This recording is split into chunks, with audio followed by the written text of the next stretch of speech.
दोस्तों आज के इस वीडियो में हम कवर करने वाले हैं फोर लूप के कॉन्सेप्ट को। देखो अगर हम बात करें फोर लूप की तो ये लूप कॉन्सेप्ट का एक इंपॉर्टेंट पार्ट है। एंड अगर हम लूप के कॉन्सेप्ट की बात करें तो ये बहुत ही ज्यादा इंपॉर्टेंट है, न सिर्फ सी लैंग्वेज के लिए बल्कि बाकी सभी लैंग्वेजेस के लिए, क्योंकि इसकी मदद से आप एक तरह से अपने प्रोग्राम को ऑटो पायलट मोड पे सेट कर पाते हो। फॉर एन एग्जाम्पल, अगर मैं ये चाहता हूं कि मेरा जो प्रोग्राम है, कुछ सेट ऑफ इंस्ट्रक्शन लिखे हमने प्रोग्राम के, और मैं ये चाहता हूं कि वो प्रोग्राम अपने आप 100 बार रिप्ले हो, यानी कि 100 बार चले, तो उसके लिए वहां जरूरत होती है लूप कॉन्सेप्ट की। तो लूप कॉन्सेप्ट की अगर हम बात करें तो इसकी मदद से आप एक छोटे से प्रोग्राम को मल्टीपल टाइम्स रन कर पाते हो या फिर मल्टीपल टाइम्स रिप्ले कर पाते हो। इसीलिए लूप का जो कॉन्सेप्ट है वो बहुत ज्यादा इंपॉर्टेंट होता है। लूप के कॉन्सेप्ट के बिहाफ पे इसमें मेनली आपको 3 पार्ट देखने को मिलते हैं। एक है फोर लूप, एक है व्हाइल लूप और एक है डू व्हाइल लूप। और आज के इस वीडियो में आप फोर लूप को विद प्रॉपर प्रैक्टिकल सीखने वाले हो। देखो आज के इस वीडियो में हम फोर लूप के फ्लो चार्ट को समझेंगे कि फोर लूप कैसे काम करता है एंड इसमें जितनी भी चीजें होती है उसका क्या रोल प्ले होता है। साथ ही हम प्रॉपर प्रैक्टिकल करके देखेंगे जिसमें फोर लूप का जो कोड है, सिंटैक्स है, उसको हम लिखेंगे एंड उसके बिहाफ पे एग्जीक्यूशन करके एक प्रॉपर रिजल्ट लेके आएंगे। नो डाउट कि जो वीडियो है ये आपके लिए फुल ऑफ इंफॉर्मेशन होने वाला है एंड बिलीव मी कि इस वीडियो को देखने के बाद फोर लूप का जो कॉन्सेप्ट है वो आपको प्रॉपर वे में क्लियर हो जाएगा। तो बिना किसी देर के शुरू करते हैं इस वीडियो को। अब नॉर्मल ध्यान देते हैं कंप्यूटर स्क्रीन पे, जहां पे आप देख पा रहे हो कि मैंने फोर लूप से रिलेटेड एक फ्लो चार्ट को क्रिएट किया हुआ है, जिसमें आप नॉर्मल नोटिस कर पा रहे हो कि फ्लो चार्ट का जो पार्ट है initialization, condition, body of loop, increment, decrement, ये सारी चीजें मैंने मेंशन की हुई। हम क्या करते हैं कि यहाँ पे इसको with proper digits and practical clear करते हैं कि initialisation, condition, body of loop, इन सभी चीजों का क्या मतलब है। तो देखो नॉर्मली आप कंप्यूटर स्क्रीन पे ध्यान दो, यहाँ पे आप देखोगे कि एक साइड मैंने क्या करा हुआ है कि जो हमारा फॉर्मेट है फ्लो चार्ट का वो हमने लिखा हुआ है, और दूसरी साइड उन सभी चीजों का क्या मतलब है वो चीजें मैंने यहाँ पे मेंशन की हुई है। जैसे आप देख पा रहे हो कि इनिशियलाइजेशन को हमने प्रैक्टिकली यहाँ मेंशन किया हुआ है, कंडीशन के बिहाफ पे प्रैक्टिकल मेंशन किया है, बॉडी ऑफ लूप के बिहाफ पे प्रैक्टिकल मेंशन किया। अब यहाँ सबसे पहले ये समझ लेते हैं कि हम जो ये लूप चला रहे हैं या हम जो यहाँ पे लूप में डेटा को फीड ऑन कर रहे हैं वो किस बिहाफ पे कर रहे हैं। देखो हमें मान लो एक टास्क यहाँ मिला है कि हमें 1 से लेके 5 तक, पहले 1 फिर 2 फिर 3 फिर 4 फिर 5, ये जो वैल्यूज है इसको हमें कंप्यूटर पे प्रिंट कराना है, यानी स्क्रीन पे प्रिंट कराना है। तो नॉर्मली उसके लिए हम यहाँ पे लूप एक एग्जीक्यूट कर रहे हैं जिसके बिहाफ पे 1 से लेके 5 तक के जो वैल्यूज है उसको हम प्रिंट कर पाएंगे। तो सबसे पहले चीज यहाँ पे आपको ध्यान देना है कि मैंने लिखा इनिशियलाइजेशन। इनिशियलाइजेशन का मतलब क्या होता है? इनिशियलाइजेशन का मतलब हुआ किसी भी वेरिएबल के अंदर जब आप किसी डेटा को स्टोर करते हो तो वो होता है इनिशियलाइजेशन। तो यहाँ इनिशियलाइजेशन का मतलब हुआ कि हमने एक वेरिएबल लिया i, जिसके अंदर हमने 1 को क्या करा, स्टोर करा। तो ये क्या किया हमने, ये हमने क्या, इनिशियलाइज। इसके बाद यहां बोल रहा है कंडीशन, कि आपकी कंडीशन क्या है। तो मेरी कंडीशन ये है कि मैं जो ये लूप चला रहा हूं या मैं जो इसमें काम कर रहा हूं कि मुझे 5 तक की वैल्यूज प्रिंट कराना है, जो कि मैं शुरुआत कहां से कर रहा हूं, 1 से शुरू कर रहा हूं। मुझे कहां तक चलाना है, 5 तक चलाना है, यानी 5 तक की वैल्यूज प्रिंट करनी है। तो इसके लिए मेरी कंडीशन ये है कि i की जो वैल्यू है जो कि 1 है वो तब तक चलनी चाहिए जब तक ये लेस देन या इक्वल है 5, यानी जब तक ये 5 के बराबर नहीं हो जाता, जब तक ये 5 के बराबर नहीं हो जाता। तो मेरी कंडीशन क्या है, ये मेरी कंडीशन है। इसके बाद यहाँ body of loop. Body of loop का मतलब होता है स्टेटमेंट, यानी कि अगर आपकी कंडीशन मैच होती है तो आप क्या प्रिंट कराना चाहते हो, वो होता है आपका बॉडी ऑफ लूप, जिसमें आप सारी स्टेटमेंट डालते हो।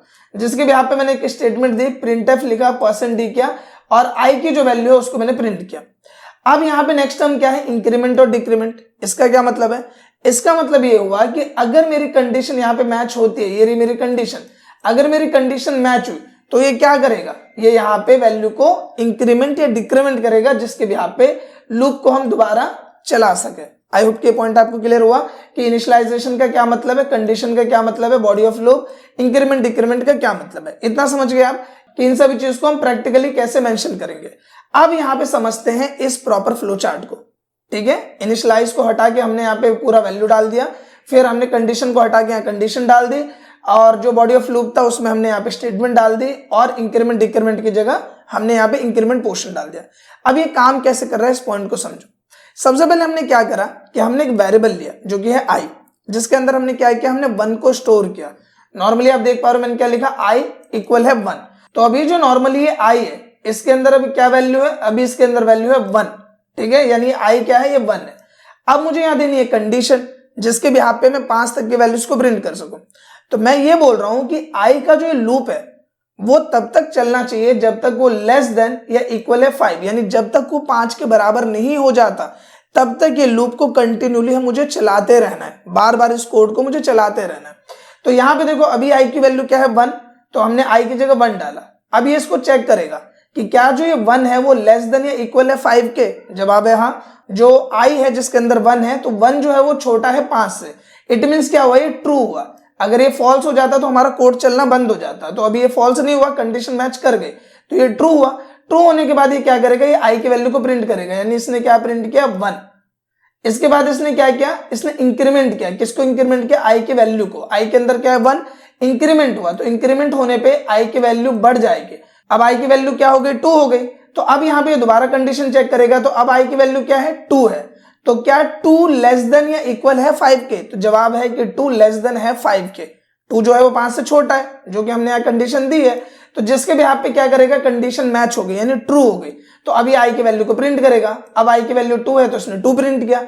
फिर ये क्या करेगा, i की वैल्यू को इंक्रीज अप करेगा, यहां से क्या करेगा, इंक्रीमेंट करेगा। तो अब i की वैल्यू कितनी हो जाएगी, यहाँ पे +1, इसमें और बढ़ गया, इंक्रीज हो गए, तो अब i की वैल्यू क्या हो गई, 3 हो गई। तो अब यहाँ पे हम इसको चेक करते हैं। अब i के अंदर क्या है, 3 है।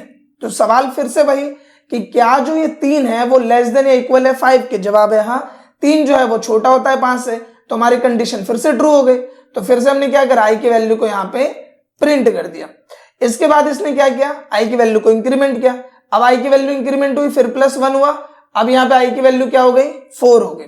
तो अब i की वैल्यू 4 है, और अब यहाँ पे कंडीशन चेक करेगा 4 के बिहाफ पे। इसको हम इरेज कर देते हैं, यहां से ये मैंने इरेज कर दिया, ठीक है, ये इरेज कर दिया। अब यहाँ पे i की वैल्यू क्या, अब है i की वैल्यू 4। तो क्या 4 लेस देन है या इक्वल है 5 के, तो जवाब है 4 लेस देन है 5 के। तो इट मीन्स हमारी कंडीशन फिर से क्या हुई, ट्रू हो गई। और ट्रू हुई तो हम क्या करेंगे, i की वैल्यू को प्रिंट करेंगे, यानी क्या प्रिंट हुआ, 4। और यहाँ पे i प्लस होगा, यानी +1 होगा, और अब i की वैल्यू क्या हो जाएगी, 5 हो जाएगी। अब i की वैल्यू क्या हो जाएगी, 5 हो जाएगी। दोबारा यहाँ आएगा, कंडीशन चेक करेगा, अब i की वैल्यू क्या है, 5। तो सवाल यह है कि क्या 5 लेस देन है या इक्वल है 5 के, तो जवाब है कि 5 जो है वो लेस देन नहीं है 5 से। 5 जो वो 5 से छोटा तो नहीं होता, तो ये वाली कंडीशन तो हमारी मैच नहीं हुई। अब है यहाँ पे इक्वल, तो क्या 5 बराबर है 5 के, जवाब है हाँ। तो इसलिए हमारी कंडीशन फिर से ट्रू हुई, प्रिंटफ हुआ, i की वैल्यू प्रिंट हो गई जो कि क्या है 5, और फिर इंक्रीज हुआ, i की वैल्यू एक लेवल और बढ़ जाएगी, जिसके बाद अब i की वैल्यू क्या है 6, और अब यहाँ पे क्या आ जाएगा, 6 आ जाएगा। इसको हम इरेज करते हैं, दोबारा से मैं यहाँ मेंशन कर देता हूं, देखो इसको इरेज कर देते हैं, और अब यहाँ पे i की वैल्यू कितना है, 6। अब सवाल है कि क्या 6 लेस देन है 5 के, तो जवाब है नहीं, 6 लेस देन नहीं है 5 के। क्या 6 इक्वल है 5 के, तो जवाब है नहीं, 6 जो वो 5 से बड़ा होता है, तो ना ये इक्वल है। तो अब हमारी कंडीशन क्या हुई, अब हमारी कंडीशन मैच नहीं हुई, यानी कंडीशन क्या हो गई, फॉल्स हो गई। तो क्योंकि फॉल्स हुई तो इसने कोड को क्या कर दिया, टर्मिनेट कर दिया, यानी कि चलाना बंद कर दिया। और यहां तक ये लूप चलने के बाद इसने हमारा जो रिजल्ट है वो यहाँ प्रिंट कर दिया और कोड को टर्मिनेट कर दिया। अब आप देखो कि मैंने यहाँ पे कोड लिखा एक ही बार में, लेकिन क्योंकि हमने यहाँ पे लूप को चलाया जिसके बिहाफ पे इसने 5 बार उसी कोड को चलाया, और यही कोड अगर मैं 5 बार लिखूं तो मेरा कितना टाइम जाएगा। अगर मान लो मुझे 1 से 100 तक लिखना है तो 100 बार तो मैं कोड नहीं लिख सकता, लेकिन लूप की मदद से उसी एक कोड को मैं 100 बार चला सकता हूँ। सो आई होप कि यहाँ पे आपको जो सिंटेक्स है वो समझ में आ गया होगा। आप चाहो तो इसे नोट डाउन कर सकते हो, अदरवाइज आप इसका स्क्रीनशॉट ले सकते हो। तो सिंपली इस तरीके से इनिशियलाइज किया, फिर हमने कंडीशन दी, कंडीशन ट्रू हुई तो प्रिंट, और कंडीशन फॉल्स हुई तो हमने कोड को टर्मिनेट किया। कंडीशन ट्रू हुई तो स्टेटमेंट प्रिंट हुई, और यहाँ पे हमने इंक्रीमेंट किया, जिसके बाद यहाँ पे i की वैल्यू को इंक्रीज अप किया, और उसके बाद हमने उसी तरीके से उसको कंटिन्यू किया। तो यहाँ पे थ्योरिकल आई होप कि आपको क्लियर हो गया होगा। अब हम क्या करते हैं, हम यहाँ पे आते हैं कोडिंग स्क्रीन पे और इसको प्रॉपर प्रैक्टिकली करके देखते हैं कि ये कैसे वर्क करता है। तो नॉर्मली हम आ जाते हैं हमारी कंप्यूटर स्क्रीन पे, जहां पे आप देख पा रहे हो कि मैंने यहाँ पे कुछ सेट ऑफ कोड को लिखा हुआ है, जो कि सिंपली है include studio.h, और यहाँ पे हमने मेन लिख के अपने प्रोग्राम का जो बेसिक सिंटेक्स है वो यहाँ मेंशन किया हुआ है। अब यहाँ सबसे पहली चीज क्या करनी है, सबसे पहले आपको यहाँ डिक्लेरेशन करना होता है। डिक्लेरेशन कि हम जो यहाँ पे लूप चला रहे हैं जिसमें हम i से शुरू कर रहे हैं, तो i है क्या, i इंटीजर है, कैरेक्टर है, या फिर फ्लॉट है, डेसिमल है, क्या है। तो मैं यहाँ पे डिक्लेयर कर रहा हूं कि जो i है वो इंट डेटा टाइप का हिस्सा है, तो हमने लिखा इंट i यानी कि इंटीजर वैल्यू है, तो हमने यहाँ पे इसको डिक्लेयर किया। अब मैं क्या कर रहा हूं, मैं यहाँ पे लिखूंगा 4। सबसे पहला काम क्या करना है, हमें वैल्यू को इनिशियलाइज करना है, राइट। तो हमने लिखा i और उसके अंदर 1 को इनिशियलाइज किया, फिर यहां देंगे सेमीकोलन, स्पेस किया। अब क्या देना है इनिशियलाइज करने के बाद, कंडीशन। नॉर्मली आप ध्यान दोगे कि सबसे पहले हमने क्या करा यहाँ पे, इनिशियलाइज, फिर क्या दिया, कंडीशन। तो अब हम देंगे कंडीशन। तो हमारी कंडीशन क्या है, हमने बोला कि i की जो वैल्यू 1 है वो तब तक इस लूप को कंटिन्यू करेगा जब तक वो लेस देन या इक्वल 5 है। जैसे ही वो i की वैल्यू 6 हो गई, ये लूप चलाना आप बंद कर देना। अब मैं क्या कर रहा हूं कि अगर कंडीशन मैच होती है तो i की वैल्यू हर एक राउंड में इंक्रीज अप होनी चाहिए। क्या होनी चाहिए, इंक्रीज अप होना चाहिए, यानी इंक्रीमेंट होना चाहिए। अब हमने एंटर किया और यहां पे दिए करली ब्रैकेट्स, इसके अंदर हमें क्या करना है, स्टेटमेंट प्रिंट कराना है कि अगर मेरी कंडीशन मैच होती है तो उसके यहाँ पे क्या प्रिंट कराना है मुझे। तो मैंने यहाँ पे बोला कि मुझे प्रिंट कराना है printf और i की वैल्यू, तो मैंने लिखा %d एंड सिंपली हम यहाँ पे लिखेंगे i। इस तरीके से हमने लिखा एंड यहाँ पे सेमीकोलन दिया। अब देखो सिंपली अगर आप इस कोड को गौर करो तो हमने क्या किया, सबसे पहले हमने एक वेरिएबल को डिक्लेयर किया जो कि है i। इसके बाद हमने क्या करा, हमने यहाँ पे फॉर लूप चलाया जिसमें सबसे पहले हमने i के अंदर 1 को इनिशियलाइज करा। इसके बाद हमने दी हमारी कंडीशन कि i का लूप कब तक चलना चाहिए और हर एक राउंड में i की वैल्यू को हमें बढ़ाना है, इसलिए हमने यहाँ पे क्या दिया है, इंक्रीमेंट। अगर घटाना होता तो हम क्या लिखते हैं, 2 बार माइनस, डिक्रीमेंट। तो हमें क्या करना है, हर राउंड में i की वैल्यू बढ़ाना है, इस बार 1, अगली बार 2, फिर अगली बार 3, फिर अगली बार 4, इस तरीके से वैल्यू को बढ़ाना है और हर राउंड में i की वैल्यू को प्रिंट कराना है। ये हमने किया एंड इसके बाद सिंपली हम एग्जीक्यूट में जाते हैं, कंपाइल एंड रन पे क्लिक करते हैं। अब देखो जब मैं इसको यहाँ पे रन करता हूं तो आप यहाँ नोटिस करोगे 1 2 3 4 5 सारी वैल्यूज आ रही है, 1 भी आया, 2 भी आया, 3 भी आया, 4 आया, 5 आया। अब आप बोलोगे ये तो सब एक लाइन में आ गया, मुझे चाहिए वर्टिकल, पहले 1 फिर 2 फिर 3 ऐसे आना चाहिए पिलर वाइज। तो यहाँ पे हम क्या कर सकते हैं, हम आएंगे यहाँ पे %d वाले सेक्शन में डबल कोट्स के अंदर और यहाँ पे हम दे देंगे /n, जिससे क्या होगा, लाइन ब्रेक, कि इसने पहली वैल्यू i की प्रिंट की, उसके बाद लाइन ब्रेक करना है, फिर दूसरी वैल्यू प्रिंट की, फिर यहाँ पे लाइन ब्रेक करना है, यानी जितनी बार वैल्यू प्रिंट होगी उतनी बार ये लाइन ब्रेक करेगा। फिर एग्जीक्यूट में गए, कंपाइल एंड रन पे क्लिक किया एंड सिंपली आप देखोगे कि इस बार जो आपका रिजल्ट है वो वर्टिकली पोर्शन में आ चुका है। अब आई होप कि ये पॉइंट आपको क्लियर हो गया होगा एंड यहाँ पे आपके लिए एक टास्क है कि आपको यहाँ पे 1 से लेके 100 तक की जो काउंटिंग है वो प्रिंट करनी है। अगर आप ये कर लेते हो तो आपको कमेंट में जरूर मेंशन करना है। फिलहाल इस वीडियो के लिए बस इतना ही। आई होप कि जितनी भी चीजें और जितने भी टर्म्स है वो सब आपको क्लियर हो गए होंगे और अगर ये वीडियो आपको यूजफुल और इन्फॉर्मेटिव लगा है तो प्लीज इस वीडियो को लाइक और शेयर जरूर करें। मिलते हैं नेक्स्ट वीडियो में, तब तक के लिए थैंक यू।